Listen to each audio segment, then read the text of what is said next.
تصدر نجم المنتخب المصري والنادي الأهلي السباق محمد أبو تريكة محركات البحث على منصات التواصل الاجتماعي منذ اليوم الأول من شهر رمضان الكريم،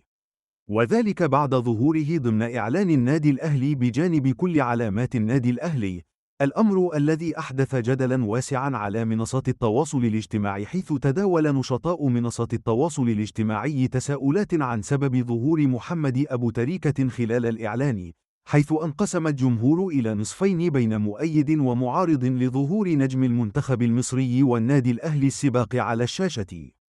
خرج محمد أبو تريكة ليعلق على مشاركته في الإعلان الخاص باستاد النادي الأهلي، حيث أشار إلى الانتقادات التي وجهت له عقب المشاركة في الإعلان الذي يعرض منذ بداية شهر رمضان الكريم.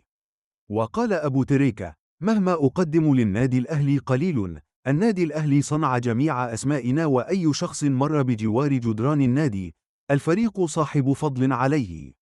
وأضاف: خلال ظهوره في الاستديو التحليلي عبر قناة BN سبورتس في أول يوم لي داخل النادي الأهلي، الكابتن ثابت البطل قال لي: يجب أن تعتاد أن من يمر بجوار صور النادي الأهلي يتشهر، وأنا أتواجد داخل الاستديو حاليا بسبب ارتباط اسمي بالأهلي ومصر. واختتم أبو تريكة حديثه قائلا: محدش هيعلمني أحب مصر إزاي والنادي الأهلي إزاي، محدش يزايد على حبي لمصر والنادي الأهلي، ومحدش هيعلمني أفيد بلدي إزاي مثل ما ساعدتني.